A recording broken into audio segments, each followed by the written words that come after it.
Hello दोस्तों, आज की कहानी है प्यार एक प्यारा एहसास। दिशा एक चुलबुली सी लड़की थी जिसे खुश रहना पसंद था। अपने आसपास का माहौल हंसी खुशी से भर देना उसे बखूबी आता था।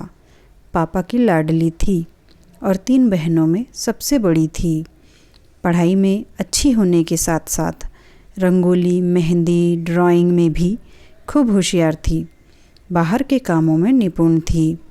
उसे बहुत पसंद था किसी कार्यक्रम को संभालना, व्यवस्था लगाना, सबकी ज़रूरतों का ध्यान रखना।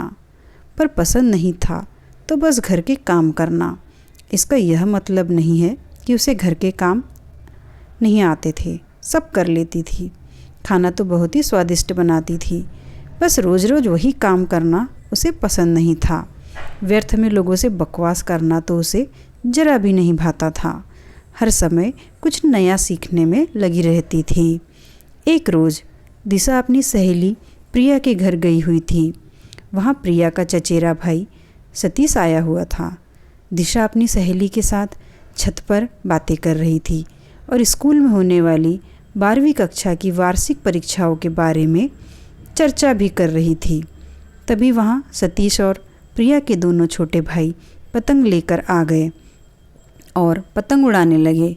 सतीश बार बार चोर नज़रों से दिशा को देखे जा रहा था, पर जैसे ही दिशा की नज़रें मिलती वह झट से मुंह फेर लेता। बस यहीं से नैनों का खेल शुरू हो गया। कुछ देर बाद दिशा अपने घर आ गई और इस बात को कुछ दिन बीत गए। एक दिन प्रिया दिशा से स्कूल में मिली।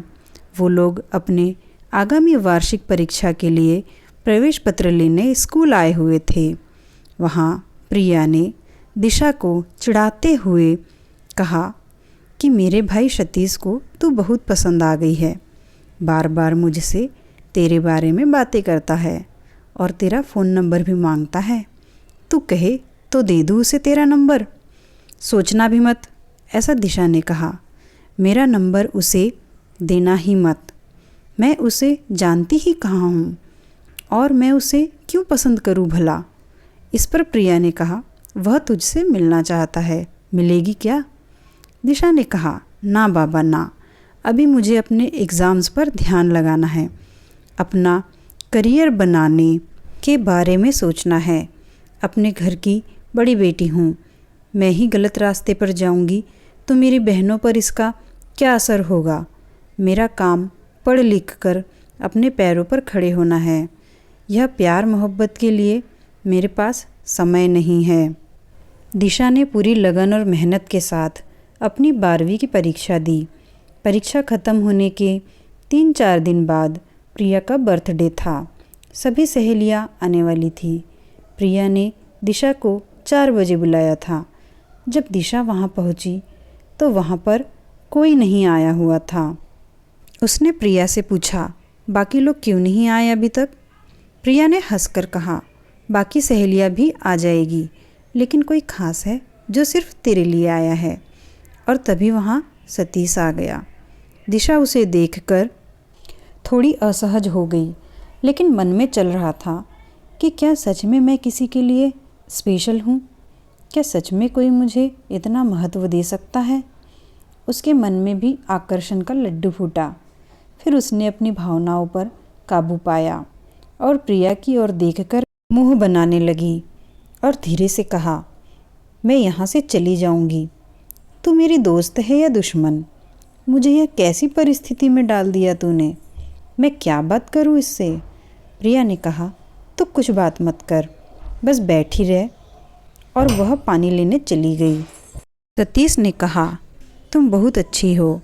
दिशा ने कहा, तुम मुझे जानते ही कहाँ हो, फिर कैसे कह सकते हो कि मैं अच्छी हूँ या नहीं? सतीश धीरे से मुस्काया, फिर बोला, तुम्हारी अच्छाई तुम्हारी सादगी में साफ दिखाई देती है। तुम पढ़ाई में अच्छी हो और ज़रूर कुछ बनोगी।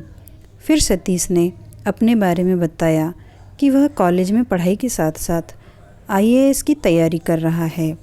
उसका लक्ष्य एक IAS ऑफिसर बनना है। दिशा ने सोचा कि यह सिर्फ मुझे लुभाने के लिए बड़ी बड़ी बातें कर रहा है। दिशा ने फिर सतीश पर प्रश्नों की बौछार कर दी, जिसका सतीश ने बखूबी उत्तर दिया। अब तो दिशा पूरी तरह से संतुष्ट थी और सतीश की तरफ उसका नज़रिया भी बदल गया था। सतीश ने कहा कि मैं तुम्हें प्यार का इजहार नहीं कर रहा हूँ, इसे गलत तरीके से मत लेना। तुम्हें देखते ही मेरे मन ने कहा कि तुम सिर्फ मेरे लिए हो। मैं तुम्हें नहीं, तुम्हारा साथ पाना चाहता हूँ।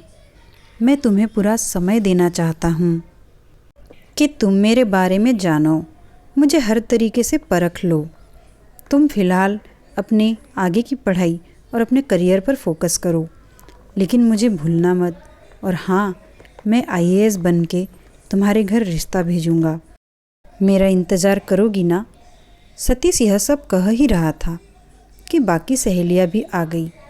केक काटने, नाश्ते पानी और मस्ती के बीच रात हो गई। फिर दिशा का घर जाने का समय हो गया। सतीश की प्रश्न भरी नज़रें दिशा से पूछ रही थी कि मेरा साथ दोगी ना? और दिशा तो समझ ही नहीं पा रही थी कि क्या जवाब दे। बस मुस्कुरा दी और वापस घर आ गई। वो रात भर सो नहीं पाई। बार बार सतीश की बातें याद आ रही थी। उसका चेहरा दिशा की आँखों के सामने घूम रहा था। दिशा सोच रही थी कि क्या सच में वह सतीश के लिए इतनी मायने रखती है? क्या सच में सतीश मुझे जीवन साथी के रूप में देखता है? यही सब बातें उसके जेहन में घूम रही थी। दिशा के मन में भी अब सतीश के लिए प्यार उमड़ने लगा था, लेकिन वह इजहार नहीं करना चाहती थी। डर था उसे घर परिवार का।